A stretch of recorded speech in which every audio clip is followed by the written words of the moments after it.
नमस्कार। आज का जो वीडियो है वो कुछ खास होने वाला है, क्योंकि आज जो मैं लेकर आया हूँ वह मैथ को आप कैसे आसान करोगे और मैथ कैसे आपके लिए आसान रहेगा उसका टिप्स चल रहा है। यह पार्ट 3 है और इस पार्ट 3 के अंदर आज जो मैं टिप्स पे चर्चा कर रहा हूँ वो शायद आपके लिए बहुत ही जरूरी है।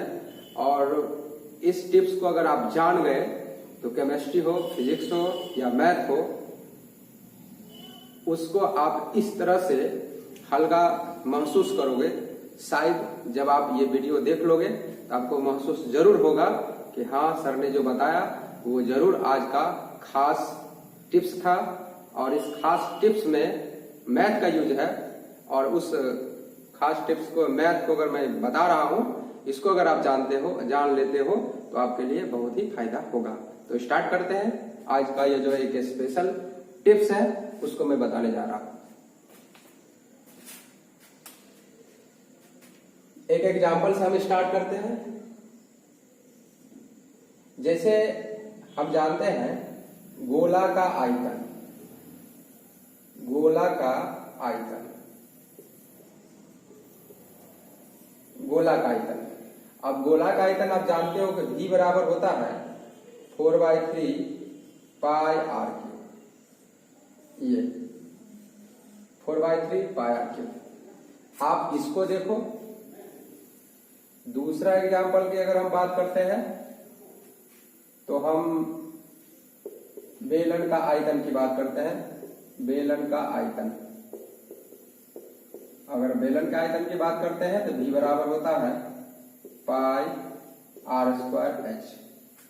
तीसरा एग्जांपल की अगर हम बात करते हैं V² = U² + 2as, ये फॉर्मूला। अब आपके सामने ये 3 एग्जांपल है। तीनों एग्जांपल को बारी बारी से हम लोग डिस्कस करेंगे। सबसे पहले आप देखो इस फॉर्मूला को। इस फॉर्मूला को अगर देख रहे हो, इस फॉर्मूला में आपके पास 2 भौतिक राशि है। इसमें 2 भौतिक राशि है, इसमें 3 भौतिक राशि है और इसमें जरा देखो अच्छे से, इसमें आपको 4 भौतिक राशि दिखाई दे रहा होगा। आप 4 भौतिक राशि बोलो या 4 पद बोलो, इसमें 3 भौतिक राशि बोलो या 3 पद बोलो, और इसमें 2 भौतिक राशि बोलो या 2 पद बोलो। अब वो प्रश्न उठता है कि इसमें वह 2 भौतिक राशि कौन है, इसमें 3 भौतिक राशि कौन है और इसमें 4 भौतिक राशि कौन है। तो अगर हम इसकी बात करते हैं तो इसमें जो है भौतिक राशि है, पहला नंबर है इसमें आयतन। आयतन एक भौतिक राशि है और दूसरा भौतिक राशि है त्रिज्या, ये त्रिज्या। और इसमें अगर हम बात करते हैं तो आयतन एक भौतिक राशि हुआ, दूसरा त्रिज्या दूसरा भौतिक राशि हुआ, और तीसरा ऊंचाई भौतिक राशि हुआ, ये ऊंचाई। और अगर हम उसकी बात करते हैं तो इसमें प्रारंभिक वेग एक भौतिक राशि है, अंतिम वेग, प्रारंभिक वेग को U सूचित करते हैं, अंतिम वेग को V सूचित करते हैं। त्वरण A है और D विस्थापन है यानी S। अब आप उसमें देखो 4 भौतिक राशि है, इसमें देखोगे 3 भौतिक राशि है और इसमें देखोगे तो 2 भौतिक राशि है। तो सबसे पहले आपके पास कोई भी फॉर्मूला होगा, जिसको आप फॉर्मूला कर रहे हो, वह फॉर्मूला एक्चुअली क्या है, जिसको आप फॉर्मूला कर रहे हो वह फॉर्मूला क्या है। वो जो फॉर्मूला अगर आप लिखते हो, जैसे ये फॉर्मूला लिखा हुआ है, ये भी फॉर्मूला लिखा हुआ और ये भी फॉर्मूला यानी सूत्र लिखा हुआ है, तो सूत्र हम किसको बोलते हैं, सूत्र हम बोलते हैं 2 या 2 से अधिक भौतिक राशियों के बीच जो संबंध है, उस संबंध को जो हम लिखते हैं वही क्या है, सूत्र कहलाता है। वही सूत्र कहलाता है मैथ का, चाहे वो फिजिक्स का चाहे केमिस्ट्री का। यानी 2 या 2 से अधिक भौतिक राशियों के बीच जो संबंध है, वह संबंध जो है, उस संबंध को अगर हम लिखते हैं, उस संबंध को जो हम लिखते हैं वही मेरा क्या कहलाता है, सूत्र कहलाता है। तो इसमें भी एक संबंध है। अब इसमें किसमें संबंध है, आयतन और त्रिज्या के बीच संबंध है। इसमें आयतन, त्रिज्या, ऊंचाई के बीच संबंध है, और इसमें प्रारंभिक वेग, अंतिम वेग, त्वरण और विस्थापन के बीच संबंध है। क्लियर? अब अच्छे तरह से समझना है, अच्छे तरह से समझना है। ये खास वीडियो में बना रहा हूं और खास चीज मैं आपको बता रहा हूं। अब आप देख रहे हो, आपके सामने ये बोर्ड पर दिखाई दे रहा है कि 2 भौतिक राशियों के बीच संबंध है, 3 भौतिक राशियों के बीच संबंध है और 4 भौतिक राशियों के बीच संबंध है। क्लियर? अब 2 भौतिक राशियों के बीच संबंध है, इसका मतलब ये हुआ, ध्यान से, इसका मतलब ये हुआ कि उन दोनों भौतिक राशियों में से कोई अगर एक दे देता है तो दूसरा आप ज्ञात कर सकते हो। रिलेशन का मतलब यही होता है। रिलेशन का मतलब क्या होता है? अगर आप दैनिक जीवन में संबंध से बात करोगे, रिलेटिव की बात करोगे, जैसे आपके रिलेटिव होंगे, बहुत सारे हो सकते हैं, नाना नानी, दीदी, जीजाजी, बहुत सारे फूफा, भाभी, बहुत सारे रिलेटिव हो सकते हैं। रिलेटिव का मतलब क्या होता है? रिलेटिव का मतलब होता है 2 या 2 से अधिक परिवारों के बीच संबंध। 2 या 2 से अधिक परिवार के बीच का संबंध। अब किसी, अगर सपोज करो कि 5 परिवार है और 5 फैमिली है, और उसमें से किसी एक फैमिली में अगर कोई पर्व हो रहा है या कोई कार्यक्रम हो रहा है, तो उस स्थिति में अगर किसी एक में हो रहा है, चारों परिवार के लोग उसमें शामिल होंगे। एक यहां तो हो ही रहा है, इस तरह से कुल 5 हो गए। 10 अगर फैमिली है और उसमें से किसी एक के यहाँ अगर प्रोग्राम हो रहा है, तो 200 फैमिली के लोग उसमें शामिल होंगे। अगर उसमें से किसी एक का शादी ही हो रहा है तो 200 परिवार के लोग उसमें शामिल होंगे। रिलेटिव का मतलब यही होता है। रिलेटिव का मतलब कभी ये नहीं होता है कि अगर 5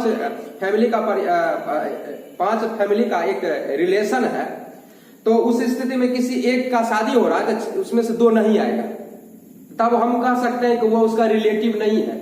रिलेटिव का मतलब ये होता है कि उसमें से किसी एक यहाँ प्रोग्राम हुआ, सारे लोग शामिल हो जाओ। तो उसी प्रकार यहां पर मैं आपको बता रहा हूं, ये अगर रिलेशन है, आयतन और त्रिज्या के बीच रिलेशन है, इसका मतलब ये हुआ, आयतन अगर आपको मालूम हो जाता है, त्रिज्या मालूम करना होगा। त्रिज्या मालूम हो जाता है, आयतन मालूम करना होगा। रिलेशन का मतलब ये होता है। इस फार्मूला की बात करो, इस फार्मूला की बात करते हो तो आयतन है, त्रिज्या, ऊंचाई है। अब इसमें से जितने भी पद हैं, इसमें 2 पद था, एक मालूम रहेगा, दूसरा निकालने के लिए कहेगा। इसमें 3 पद है, 2 मालूम रहेगा, तीसरा निकालने के लिए कहेगा। और इसमें 4 पद है, 4 पद में से 3 पद मालूम रहेगा। उसी स्थिति में आपको चौथा पद कहेगा ज्ञात करने के लिए। सबसे महत्वपूर्ण बात, अब कोई प्रश्न आप पढ़ते हो गोला से संबंधित, आप कोई प्रश्न पढ़ते हो गोला से संबंधित, तो अगर गोला का आयतन है, तो जैसे ही आपको गोला का आयतन अगर दिखाई देता है, तो अब गोला का आयतन में क्या है? त्रिज्या। तो आगे अगर कुछ नहीं भी लिखता है, तो अगर गोला का आयतन दे दिया और आगे कुछ भी नहीं लिखता है, तो आप समझ लो त्रिज्या निकालने के लिए कहेगा। क्यों? क्योंकि गोला का आयतन और त्रिज्या के बीच संबंध है, तो साला वो पूछेगा क्या? गोला का त्रिज्या और आयतन है। जब आयतन दे देगा त्रिज्या पूछेगा, त्रिज्या दे देगा तो आयतन पूछेगा, यही पूछेगा। हमें कभी ये नहीं पूछेगा कि गोला का ऊंचाई कितना होगा, गोला का ऊंचाई कितना होगा। यानी जब भी आपसे क्वेश्चन रहेगा, जब भी आपसे क्वेश्चन पूछा जाएगा, तो आपके सामने ये जो अभी दिखाई दे रहा है, तो सबसे पहले ध्यान देना, सबसे पहले ये जो 2 के बीच रिलेशन है, 2 के बीच रिलेशन, और मैं सबसे महत्वपूर्ण बात बता रहा हूं, इसमें 2 के बीच रिलेशन है। अगर आयतन दे दिया तो क्या निकाल सकते हो? त्रिज्या। और त्रिज्या अगर दे दिया तो क्या निकाल सकते हो? आयतन। क्लियर? तो अब जरा सोचो, त्रिज्या दे दिया तो क्या निकाल सकते हो? आयतन। अब ये समझना है कि ये त्रिज्या है और इसका अगर मान देता है, तो आप माइंड मेकअप करो कि इस साले का रिलेशन किसके किसके बीच है। जरा सोचो, अगर आप 2 भाई हो, आप जरा सोचो 2 भाई हो, ठीक है, और किसी की 2 भाई है और आपके परिवार में कार्यक्रम होगा, आपके परिवार में कार्यक्रम होगा, तो उस परिवार में जब कार्यक्रम होगा तो आपको दोनों भाई की उपस्थिति रहेगी ही, दोनों भाई की उपस्थिति तो रहेगी ही ना। लेकिन दोनों भाई का जो अलग अलग दोस्त होगा, महेश होगा, दूर के रिश्तेदार होंगे, सारे को वो दोनों लोग लाएंगे उसमें। मैं क्या कह रहा हूं, समझ रहे हो ना? मैं क्या कह रहा हूं, जबरदस्त बात मैं बोल रहा हूं। मैं क्या कह रहा हूं कि अगर किसी जगह कोई कार्यक्रम हो रहा है किसी परिवार में और उसमें 2 भाई हैं, तो अब उस कार्यक्रम में दोनों भाई तो उपस्थित रहेगा ही, लेकिन साथ ही साथ उस दोनों भाई का दोनों भाई का जो अलग अलग रिलेशन होगा, दोनों का ससुराल होगा, दोनों के सरहोज होगी, दोनों के साली होगा, वे सारे लोग को वो शामिल कर सकता है। कर सकता है इसका मतलब क्या है कि कोई जरूरी नहीं करेगा, कर भी सकता है, नहीं भी कर सकता है, लेकिन वो उस कार्यक्रम जब होगी तो उस कार्यक्रम में दोनों की उपस्थिति अनिवार्य है। ठीक उसी प्रकार मैं क्या कर रहा हूं, जरा सोचो, मैं कह रहा हूं कि आयतन अगर दे दिया, त्रिज्या निकालने के लिए कहेगा, त्रिज्या दे दिया आयतन कहेगा निकालने के लिए। जरा सोचो, त्रिज्या दे दिया तो आयतन कह रहा निकालने के लिए, तो त्रिज्या दे दिया तो आयतन तो निकालने के लिए कह रहा, लेकिन इस त्रिज्या का और किसके साथ रिलेशन है? त्रिज्या दे दिया प्रश्न में, तो अब तुम सोचो कि त्रिज्या का रिलेशन किसके किसके साथ है? साला सबको इन्वाइट करेगा। मैं क्या कर रहा हूं ना, त्रिज्या अगर आपको दे दिया तो अब आप सोचो कि गोला है और गोला की त्रिज्या दे दिया है, तो गोला है और गोला की त्रिज्या दे दिया, तो इस त्रिज्या का रिलेशन जिसके जिसके साथ होगा साला सबको इन्वाइट करेगा, मतलब सबका मान ज्ञात करने के लिए कह सकता है। लेकिन कोई एक का भी कह सकता है, सभी को बुला सकता है। तुम्हारे परिवार में शादी और तुम्हारा 10 दोस्त है, तो उसमें किसी एक दोस्त को बुला लो, तो सबको बुला लो, सबको बुला सकते हो या किसी एक को बुला लो, तुम्हारे मन पर डिपेंड है। ठीक उसी प्रकार ये गणित की मैं बात कर रहा हूं, और गणित में अगर गोला से संबंधित बात है और गोला का त्रिज्या दे दिया, गोला का त्रिज्या दे दिया, और तो आप जरा सोचो कि त्रिज्या के रिलेशन किसके किसके साथ है? आयतन के साथ है, व्यास गोला के व्यास के साथ है, गोला के पृष्ठ क्षेत्रफल से बात है। इसका मतलब है कि त्रिज्या जैसे ही दे दिया, आगे कुछ बोले या ना बोले, माइंड में हो जाए सेट, क्या हो जाए? आयतन कहेगा निकालने के लिए, पृष्ठ क्षेत्रफल कहेगा निकालने के लिए, व्यास कहेगा निकालने के लिए, और क्या कहेगा? और क्या कहेगा बेटा? और क्या कहेगा? कुछ नहीं, यही कहेगा ज्ञात करने के लिए। समझ रहे हो ना मैं क्या कह रहा हूं? अब इसकी बात करो, बेलन का आयतन। अब बेलन का आयतन इसमें देखो कितने भौतिक राशियां हैं। आयतन है, त्रिज्या है, ऊंचाई। भौतिक राशि किसको बोलते हो? जिसको माप या तोल सकते हो उसे भौतिक राशि कहलाता है। ये आयतन भौतिक राशि, त्रिज्या भौतिक राशि, ऊंचाई भौतिक राशि है, और इसमें 3 भौतिक राशि है। अब 3 भौतिक राशि में जरा सोचो मैं क्या कह रहा हूं, इस 3 भौतिक राशि में 2 भौतिक राशि दे देगा, 2 भौतिक राशि आपको दे दिया। जैसे सपोज करो कि R और H दे दिया, तो जब जरा सोचो कि R और H दे दिया, R और H दे दिया, तो बोलो क्या कह सकता है आपको ज्ञात करने के लिए? आयतन। आयतन कह सकता है ज्ञात करने के लिए, क्या दे देगा? R और H। R और H दे देगा, तो क्या पूछ सकता है आपको? आयतन ज्ञात करने के लिए, बेलन का आयतन ज्ञात करने के लिए। लेकिन आयतन ही नहीं पूछेगा, अब तुम सोचो क्या पूछ सकता है? साला इस त्रिज्या का जिसके जिसके साथ रिलेशन होगा साला सब पूछा जा सकता है उस प्रश्न में कि फल्ला का मान निकालो, फल्ला का मान निकालो। और उसी प्रकार ये H है, बेलन का ऊंचाई है। अब जरा सोचो कि बेलन की ऊंचाई का जो रिलेशन किसके किसके साथ है? बेलन का वक्र पृष्ठ के क्षेत्रफल से इसका रिलेशन है, बेलन के आधार के क्षेत्रफल से उसमें रिलेशन है। इस ऊंचाई का रिलेशन जिसके जिसके साथ होगा उसका मान ज्ञात करने के लिए कह सकता है। तो मेरे समझाने का मतलब ये, अगर आपको फॉर्मूला याद है, गणित तुम्हारे पॉकेट में रखा हुआ, दाएं में रखो या बाएं में रखो, तुम्हारे पास गणित का तो मालिक बनेगा, तो गणित का मालिक बनेगा। गणित तुमको हल्का लगेगा, और कैसे लगेगा? इस टिप्स मैं जो बता रहा हूं, इस टिप्स को जानो, इस टिप्स को जानो। फिजिक्स का न्यूमेरिकल हो फाड़ के रख देगा, केमिस्ट्री का न्यूमेरिकल हो दिमाग लगा के रख देगा, हिला देगा। मैथ का है, मैथ का तो तुम हिलाएगा ही, मैथ का हिलाना ही है।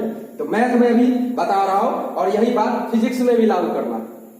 तो हमने क्या बताया, इस पर मैं एग्जांपल दे रहा था कि अगर जरा सोचो R और H दे दिया, तो भी तो निकालने के लिए कह ही सकता है, लेकिन R का रिलेशन, यानी R का रिलेशन किसके किसके साथ है?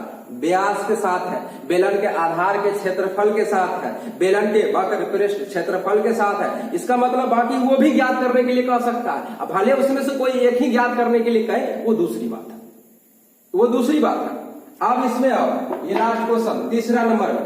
अब इसमें देखो कितने भौतिक राशि है? 4। अब स्वयं सोच लो कि 4 है तो कितने दे देगा?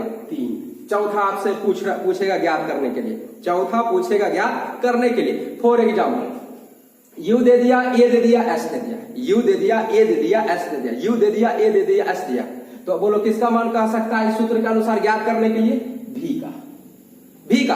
अब कोई भी न्यूमेरिकल होगा, और उस न्यूमेरिकल में तुमको प्रश्न जैसे ही पढ़ोगे, कहेगा कि प्रारंभिक वेग ये है, इसका त्वरण इतना उत्पन्न हो रहा है, उसका विस्थापन इतना है, तो उसका अंतिम वेग कितना हो जाएगा। अब अंतिम वेग पूछ रहा है, तो प्रश्न जो तुम पढ़ रहे हो उस प्रश्न में देखो कौन कौन सा डाटा मालूम है, कौन कौन सा डाटा मालूम हो गया, यानी यू मालूम हुआ, ये मालूम हुआ, कैसे मालूम हुआ।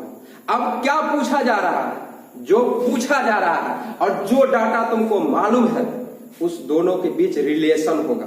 वो रिलेशन वाला फार्मूला तो लिख, फार्मूला डाल और इधर उधर कर क्वेश्चन सॉल्व कर ले, इधर उधर कर क्वेश्चन सॉल्व कर ले। अब इधर उधर करने का मतलब समझ रहे हो ना मैं क्या कह रहा हूं।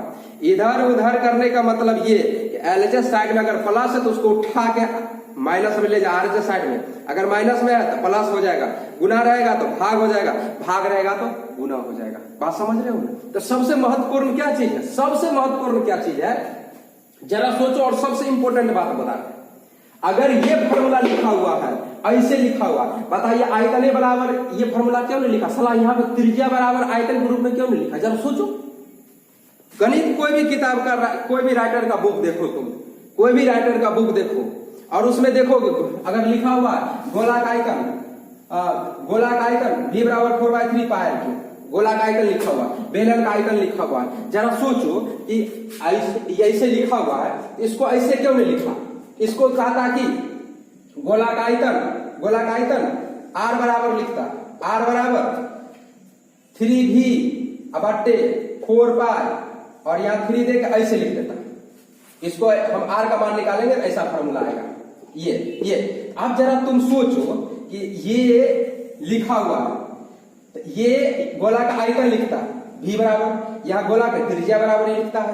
तो कोई फार्मूला अगर लिखा हुआ है, जरा सोचो अंदर की बात सोचो। किताब में जो छपा हुआ रहता है सो मैं बता रहा हूं। अगर लिखा हो गोला का आयतन v बराबर लिखा हुआ है, तो अब जरा सोचो साला गोला का आयतन अगर v बराबर लिखा होता है, साला गोला का आयतन ही उसमें दिखाई देता, साला उसमें त्रिज्या कहीं दिखाई देता।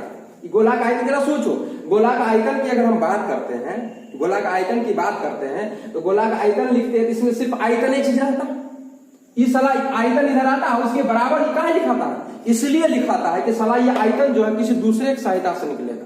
किसके सहायता से निकलेगा, त्रिज्या के सहायता से निकलेगा, इसलिए साला इसमें त्रिज्या दिखाई देता है।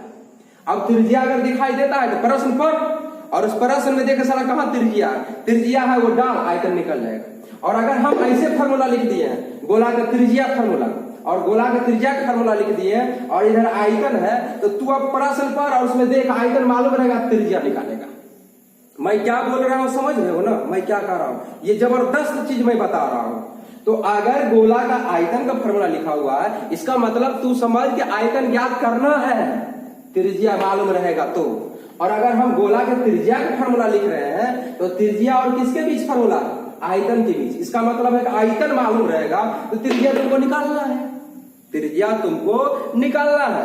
बात समझ रहे हो। तो अभी ये जो हमने तीनों एग्जाम्पल दिया, इस तीनों एग्जाम्पल का सारांश क्या ज्ञात हुआ, आप क्या समझे सारांश? सारांश यही ज्ञात हुआ बेटा कि अगर दो या दो से अधिक भौतिक राशियों के बीच का कोई सूत्र है, दो या दो से अधिक भौतिक राशियों के बीच संबंध है, दो या दो से अधिक भौतिक राशियों के बीच संबंध है, अगर चार भौतिक राशियों के बीच संबंध है, तीन मालूम रहेगा, चौथा ज्ञात करने के लिए कहेगा, तीन मालूम रहेगा, चौथा ज्ञात करने के लिए कहेगा। और चौथा इसका मतलब जैसे देखो ये सामने फॉर्मूला है, अभी यहां पर जरा सोचना, यहां पर चार भौतिक राशि है। अब चार भौतिक राशि में अभी लिखा हुआ v बराबर, अभी क्या लिखा हुआ v बराबर, इसका मतलब ये फार्मूला तुमको चिल्ला चिल्ला के कह रहा है कि बेटा मेरा फार्मूला तू तब प्रयोग करना जब v निकालना होगा तो ऐसे लिखना, v निकालना होगा तो ऐसे लिखना, क्योंकि जिसको निकालना है वो कहां रहता है, राइट साइड, और जो मालूम रहता है वो कहां रहता है, लेफ्ट साइड। तो देखो ये लेफ्ट साइड रखा हुआ लिखा हुआ और क्या राइट साइड। इसका मतलब ये कि जब न्यूमेरिकल आप पढ़े और u दे दिया, a दे दिया, s दिया, फार्मूला ऐसे लिखना, फार्मूला ऐसे लिखना। लेकिन जरा सोचो, अब जरा सोचो कि अगर हम इस फार्मूला को लिख दिए u स्क्वायर बराबर v स्क्वायर माइनस 2s, अब देखो u स्क्वायर बराबर v स्क्वायर माइनस 2s कैसे हो गया, जरा सोचो। ये क्या है प्लस, ये क्या है प्लस, प्लस इधर आएगा क्या होगा माइनस, v स्क्वायर में से 2s घटा देगा, हम इसको डायरेक्ट लिख दिए थे। अब जरा तुम जो है v स्क्वायर माइनस 2s बराबर क्या लिखोगे, u स्क्वायर, क्योंकि ये प्लस इधर आएगा तो माइनस, क्योंकि हमको u चाहिए। अब बोलो u स्क्वायर है इधर, अब हम क्या बोले थे कि पूरा पद को उस साइड ले जाओ, पूरा पद को इधर ले जाओ, साइन में कोई बदलाव नहीं होता। पीछे वाला वीडियो हमेशा याद रखना होगा। तो बोलो ये पूरा इधर ले, यू स्क्वायर बराबर क्या होगा, वी स्क्वायर माइनस 2s। अब ये फॉर्मूला होगा। अब बता ये फॉर्मूला क्या करा, ये फॉर्मूला करा कि बेटा मेरा तू तब प्रयोग करना, क्योंकि खटारा पर हम हैं, खटारा पर हम है, इसका मतलब ये कि हमें निकालना है। भी चाहिए तुमको, ए चाहिए और एस चाहिए, तो हमारा सूत्र का प्रयोग कर। यानी हमारा जब निकालना होगा यू निकालना होगा, भी चाहिए, ए चाहिए और एस चाहिए, इसलिए ऐसा फॉर्मूला लिखा हुआ। अब जरा सोच, इसी फॉर्मूला में यहां से इसी फॉर्मूला में अगर हम लिखते हैं 5 नंबर में वी स्क्वायर बराबर यू स्क्वायर प्लस 2s लिखते हैं, v square minus u square बराबर 2as। अब अगर हम इस पूरे को इधर ले आए, 2as बराबर v square minus u square, अगर हम s बोलते हैं तो v square minus u square बटे 2a, अगर हम a बोलते हैं तो v square minus u square बटे 2s। अब इस दोनों फॉर्मूला देखो तुमको क्या कह रहा है, ये फॉर्मूला क्या कह रहा है, ये फॉर्मूला कह रहा है, ये फॉर्मूला ये बेटा देख हम किस साइड आ गए, राइट साइड। राइट साइड जैसा ही आ गए बेटा हमारा मान निकाल, हमारा मान निकाल, राइट साइड जो भी आवे हमारा मान निकाल। और राइट साइड आ गया, एक आता है कि मेरा मान निकाल भाई, तो किसके सहायता से निकालोगे, भी यू और ए के सहायता से। फिर ये राइट साइड ए आ गया, ये कहता है कि भाई अब मेरा मान निकाल, इसका मतलब भी चाहिए, यू चाहिए और एस चाहिए, एस। तो अब जो मैं ये सारा आपको चैप्टर बताया, आज का जो टॉपिक था ये पार्ट 3 मैथ का, इसमें आप क्या सीखे, आपको आज का मेन टॉपिक था और उसमें जो हमने बताया 3 या 2 या 2 से अधिक भौतिक राशियों के बीच संबंध होगा, 2 या 2 से अधिक भौतिक राशियों के बीच संबंध होगा। तो जितना भौतिक राशियों के बीच संबंध है उसमें एक कम भौतिक राशि का मान मालूम होगा, बाकी सब का मान मालूम होगा। अगर 5 भौतिक राशि है तो उसमें एक का नहीं मालूम होगा, 4 को मालूम होगा। अगर 2 भौतिक राशि है तो एक मालूम होगा, एक नहीं मालूम होगा। 3 भौतिक राशि है तो 3 में से 2 मालूम होगा, एक नहीं मालूम होगा। और जो नहीं मालूम है 3 में से जो नहीं मालूम है सबसे पहले उसको उठा के राइट साइड रख, और जो मालूम है प्रश्न को पढ़ने से तुमको अपने पता चल जाएगा कि इसमें किसका डाटा मालूम है, उसको उठा के लेफ्ट साइड रख और सारा प्रश्न को पढ़, उसमें से देख कौन डाटा मालूम है कौन नहीं मालूम है। जो नहीं मालूम है वो राइट साइड चलाएगा, जो मालूम है लेफ्ट साइड आएगा, लेफ्ट साइड में सारा मान रख, कैलकुलेशन कर, आंसर निकल जाएगा। क्लियर, समझ गए? तो फिर से मैं शॉर्ट में बता रहा हूं, 2 या 2 से अधिक भौतिक राशियों के बीच संबंध, 2 या 2 से अधिक भौतिक राशियों के बीच अगर संबंध है, 2 या 2 से अधिक भौतिक राशियों के बीच संबंध है, चाहे वो मैथ हो साला, चाहे वो केमिस्ट्री हो, चाहे फिजिक्स हो। तुम बता दो फिजिक्स का कोई क्वेश्चन जो साला बिना न्यूमेरिकल बिना फार्मूला कोई बनता हो, मैथ का कोई क्वेश्चन बिना फार्मूला का बनता, जरा सोचो ना। कोई भी क्वेश्चन तू सॉल्व करोगे, मन में कोई भी कैलकुलेशन माने मन कैलकुलेशन करके आंसर निकालोगे, इसका मतलब वो भी तो सारा सूत्र है। अगर त्रिज्या देते तो डायमीटर निकाला, डायमीटर देते त्रिज्या निकाला, बताओ इसका फार्मूला नहीं रहता हम त्रिज्या दे देंगे तो डायमीटर निकाल लेगा, कभी नहीं निकालेगा। जब तुमको स्वयं मालूम नहीं रहेगा कि वैशाली सुपरफास्ट एक्सप्रेस कहाँ है, और तुमसे कोई पूछेगा कि भाई वैशाली सुपरफास्ट एक्सप्रेस कहाँ है बताओ, कभी बताएगा? नहीं बताएगा, संभव ही नहीं है। इसका मतलब एक सारा मैथ हो, फिजिक्स हो, केमिस्ट्री हो, जब भी आपको उसमें से जिसका मन कर रहा है ज्ञात करने के लिए, इसका मतलब है साला उसका कोई फार्मूला होगा, उसका कोई फार्मूला होगा। फार्मूला नहीं होगा तो वो नहीं बनेगा, और जब फार्मूला होगा तो क्वेश्चन बनेगा। इसी को हम लोग बोलते हैं फिजिक्स में न्यूमेरिकल, केमिस्ट्री में उसको न्यूमेरिकल बोलते हैं, और मैथ में कहते हैं फार्मूला। समझ गए? तो हम उम्मीद करते हैं आज का वीडियो आपको अच्छा लगा होगा। धन्यवाद।